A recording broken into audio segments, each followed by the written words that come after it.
സർക്കാർ ഉദ്ദേശിക്കുന്ന ഒരു കാര്യം, പണ്ടത്തേതുപോലെ ആളുകൾ മുഴുവൻ ഈ പഞ്ചായത്ത് ഓഫീസിൽ കയറി ഇറങ്ങേണ്ട കാര്യമില്ല എന്നുള്ളതാണ്. നല്ല ഓഫീസ് വേണം, പക്ഷെ ആരും കയറാത്ത ഓഫീസുകളായിട്ട് ഗ്രാമപഞ്ചായത്ത് മുനിസിപ്പൽ ഓഫീസുകൾ മാറണം. ആരും കയറാൻ പാടില്ല. എന്തുകൊണ്ടാ? ജനങ്ങൾ കയറി പോരുതെന്നല്ല പറഞ്ഞതിൻ്റെ അർത്ഥം. സ്വന്തം കാര്യം നടന്നു കിട്ടാൻ പഴയ കാലത്തെന്നതുപോലെ പഞ്ചായത്ത് ഓഫീസിൽ പോയി ഓരോ മേശയുടെ മുമ്പിലും ആരുടെയെങ്കിലും ഔദാര്യത്തിന് വേണ്ടി ഓച്ഛാനിച്ചു നിൽക്കേണ്ട കാലം പിന്നിട്ട് കഴിഞ്ഞിരിക്കുന്നു. അതാണ് ഇവിടെ നേരത്തെ ഒരു വാക്ക് ഇവിടെ പറയുന്നത് കേട്ടു, കെ സ്മാർട്ട് എന്ന്. കെ സ്മാർട്ട് എന്ന് പറഞ്ഞാൽ കേരളത്തിലെ തദ്ദേശ സ്ഥാപനങ്ങൾ വഴി ഇന്ന് കൊടുക്കുന്ന ഏത് സേവനവും നിങ്ങൾക്ക് ലോകത്തെവിടെ ഇരുന്നും നേടാം. നാദാപുരം ഗ്രാമപഞ്ചായത്തിൽ നിന്ന് കിട്ടേണ്ട ഒരു സേവനം കിട്ടാൻ നാദാപുരം പഞ്ചായത്തിന്റെ അതിർത്തിയിൽ ഉണ്ടാവണമെന്നില്ല. ലോകത്തെവിടെയെങ്കിലും ഉണ്ടാവണം, ജീവിച്ചിരിക്കണം എന്നേ ഉള്ളൂ. പിന്നെ ഇന്റർനെറ്റ് കണക്ഷനുള്ള മൊബൈലും വേണം. അത് കേരളത്തിൽ എല്ലാവരുടെയും കയ്യിലുണ്ട്. കേരളത്തിൽ ഏറ്റവും കൂടുതൽ മൊബൈൽ ഫോൺ ജനസംഖ്യാടിസ്ഥാനത്തിലുള്ള സംസ്ഥാനം കേരളമാണ്.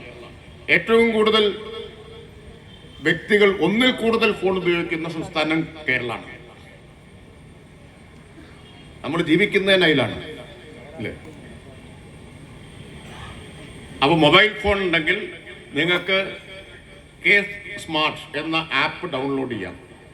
അത് ഡൗൺലോഡ് ചെയ്താൽ പിന്നെ വിരൽ തുമ്പിലാണ് സേവനം. വിരൽ തുമ്പിലാണ്. ബർത്ത് സർട്ടിഫിക്കറ്റ്, ഡെത്ത് സർട്ടിഫിക്കറ്റ് അവനവനെടുക്കാൻ പറ്റില്ല. അവനവന്റെ ആ ഒറ്റ കുറവ് മാത്രമേ ഉള്ളൂ. സ്വന്തം ഡെത്ത് സർട്ടിഫിക്കറ്റ് അവനവനെ എടുക്കാൻ പറ്റില്ല.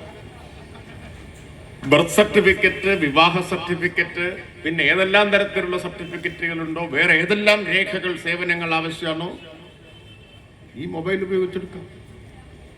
കെ സ്മാർട്ട് ആപ്ലിക്കേഷൻ കയറിയാൽ മതി. ബിൽഡിംഗ് പെർമിറ്റ്, ഞാൻ മന്ത്രിയായപ്പോഴേ ഏറ്റവും കൂടുതൽ പരാതി ഫോണിൽ തുരുതുരാ വരും. ഒരു ദിവസം ഒരു 10 ആളെങ്കിലും വിളിക്കും. പെർമിറ്റിന് അപേക്ഷ കൊടുത്തിട്ട് മാസം 3 ആയി, എന്തെങ്കിലും ഒന്ന് ചെയ്തു തരണം സാറേ എന്നും പറഞ്ഞ് കാസർഗോഡ് മുതൽ തിരുവനന്തപുരം വരെ വിളിക്കും. സത്യത്തിൽ അതാണ് കെ സ്മാർട്ട് എന്ന ആലോചനയിലേക്ക് എത്തിച്ചത്.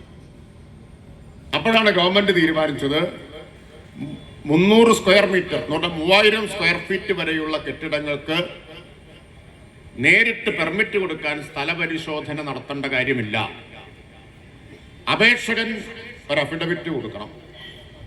അതിന്റെ വിശ്വാസത്തിലെടുത്തുകൊണ്ട് ചട്ടപ്രകാരമാണെങ്കിൽ സെൽഫ് സർട്ടിഫിക്കേഷന്റെ, സ്വയം സാക്ഷ്യപ്പെടുത്തലിന്റെ അടിസ്ഥാനത്തിൽ പെർമിറ്റ് കൊടുക്കാം.